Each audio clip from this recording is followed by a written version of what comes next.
And welcome to the Torah Outreach Program, Erev Shabbos Burst of Inspiration. Today's Burst of Inspiration is sponsored in memory of Yaakov Aron ben Chaim Natta Levi.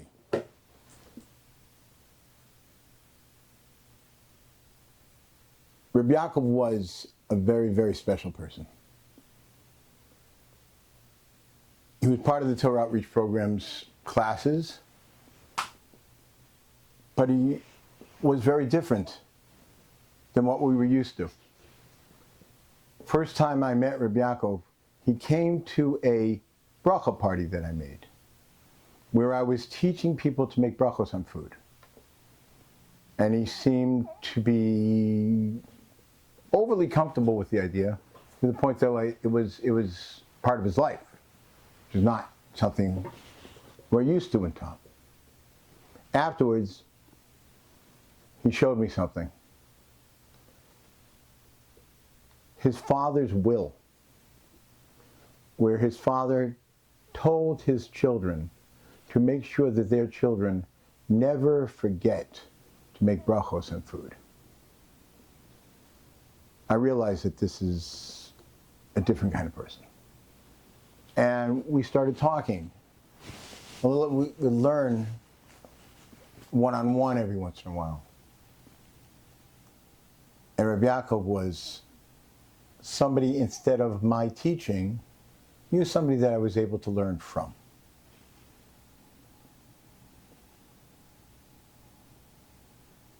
I would say his biggest problem, although it's not a problem, was his humility.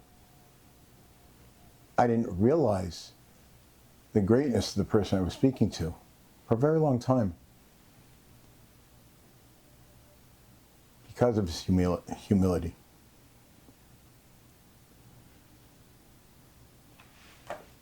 Which is very much about what we'd like to speak about today. We start a new book in the Torah, Sefer Vayikra. It deals mainly with sacrifices and how to work things in the Mishkan, the portable Beis Hamikdash they had in the time of the desert, and the Beis Hamikdash later. All the laws that the Levim and the Kohanim had to know. But that's not what I'm talking about. I'm talking about the very first word of the book. We can learn volumes from that one word. Let me see if I can get this on the camera. This is an experiment. No, it's not working. Oh, wait a minute. If you see that first word, Vayikra,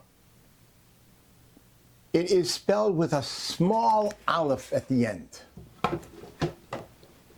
It doesn't fit to the rest of the word. You don't see that too often in the Torah. I think maybe twice. Why that small aleph? And many of the commentaries comment on it, and they all bring out another idea. And the idea that caught me this year was that without that aleph, it would read Vayikra. It happened. God happened to speak to Moshe. Vayikra means he called him, he wanted to speak to him. It's an idea of kavod, of honor. Now, one of the commentaries said that when Moshe was writing the Torah, taking dictation from Hashem, as we said many, many times before, not word for word, but letter for letter, Moshe was uncomfortable with writing out the word Vayikra regular. He wanted to write Vayikra. He happened to speak to him. Because Moshe wanted to say, it's not me. It's not about me. It's about the Jewish people. I don't have a special relationship with you because of me. I was given a job, and therefore I have this relationship. But it's not about me. And Hashem said, no, you still have to put the aleph there. But they kind of made a deal, so to speak. He made a little aleph. Because he wanted to show he's little, small, in his humility. In actuality, he wasn't wrong. He wasn't wrong, saying that he didn't deserve it because of him. It wasn't false modesty, and it wasn't even a lack of self-esteem. It was a sense of purpose. What is humility?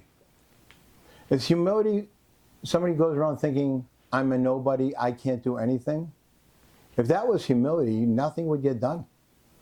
I'm a nobody, I can't do anything, so how's anybody going to accomplish? Things will only get done by people who are full of themselves, who are self-centered, arrogant, narcissistic. So that means good, humble people can't accomplish? That can't be what the Torah wants from us, to be humble. What the Torah wants from us to be humble is realize who we are, realize our abilities, realize our greatness, our talents,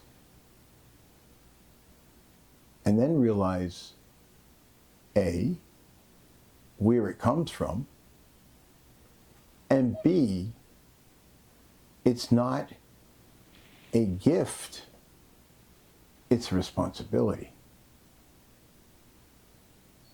A person has to know that when he has a gift, he has an ability, he has a greatness, God gave it to him. So therefore, nothing to brag about, it's not mine. And on top of it, God gave it to him because he's responsible to use it for everyone around him, to better others. And that's humility. It's not about me. It's about everybody else. Moshe is explained to be hollow. There was no self. There was never anything inside of him that cared about himself. He was completely hollow. And therefore, he was the perfect conduit between the Jewish people and God. Because he was hollow. There was nothing to block the message. And that's how he looked at himself. I'm just a messenger. It's not about me. Did he say, I'm not great? I don't have the ability to... No. He would not have been able to take the Jewish people out of Egypt if he said that. He would not have been able to stand in front of Pharaoh, the greatest man, the most influential person, strongest man of the time, if he thought nothing of himself. He would not have been able to bring the Torah to the Jewish people and stand before God himself and beg for forgiveness after the golden calf and have the chutzpah to say, if you're going to destroy them, wipe me out too. That's not someone who doesn't think a lot of himself. That's someone who knows his greatness.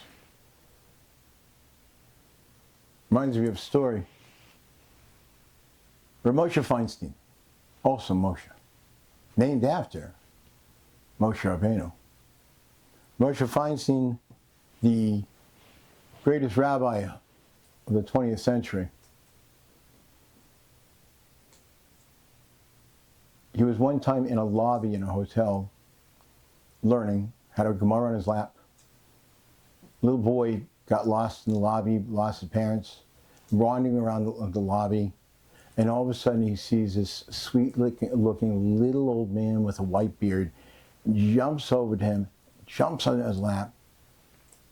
Moshe closed his Gemara, was bouncing the little boy on his lap and talking to him. The boy's father comes downstairs and he's so upset and so embarrassed. Oh my goodness, My son is bothering the Gadol Ador, the greatest rabbi of a generation. Oh, what do I do? Rav Moshe looked at the father and smiled and said, oh, too bad you missed it. He's so cute. He had so many cute things to say to me. And I started telling the father all the cute things this little boy said. But yet, at the same time, when there was an argument and there were many rabbis standing up against Rav Moshe, he banged his fist on the table and said, I'm the Gadol Ador. I'm the rabbi of this generation. You have to listen to me. How do you have both those things going on at the same time? Simple. Humility does not mean don't realize who you are. Humility means don't think you're better than everybody else. You have an ability, you have a strength, it's not yours. It's not yours.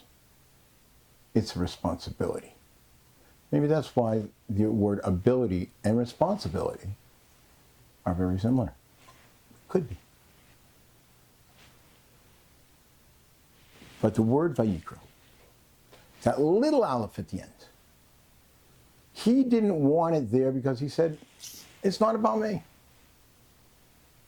And Hashem wanted it there, small, to show, you're right, it's not about you.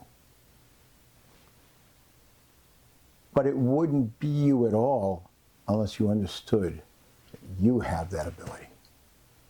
Chops.